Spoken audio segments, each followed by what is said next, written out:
Ohana is a map that's characterized by being very long and narrow. A narrow map, opposed to a wide map like Cloud Kingdom, is one where there's very few counterattack paths, and the paths that do exist converge into one or maybe two areas. This can be fatal for races that rely on Fabian tactics or even playstyles that rely on it, but Zerg in particular will notice a difference here because they're forced to engage in straight up battles and sometimes unfavorable positions. Positioning is the most important thing on this map, knowing where your opponent is and beating him to the location. The middle of the map is really key. It's all about the Xel'Naga towers. If you hold your own Xel'Naga tower, you're in a good defensive posture, as you can pretty much keep Lings or Zealots or depots, something out on the fringes where the Xel'Naga towers don't cover, and be pretty reasonably safe against any big pushes or even sometimes drops. Overlords, of course, help immensely against that.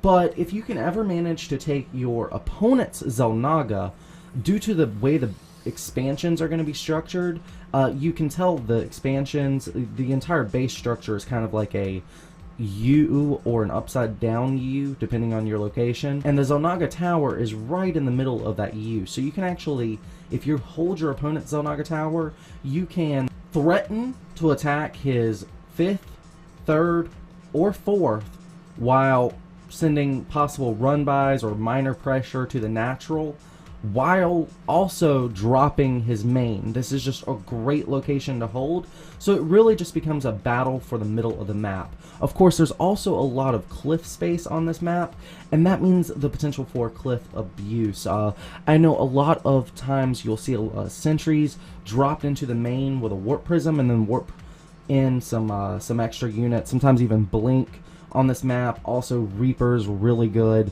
But this is, a Heart of the Swarm map, so this is designed for kind of a similar metagame to what we had for the Dream Pool. So we'll see how it plays out.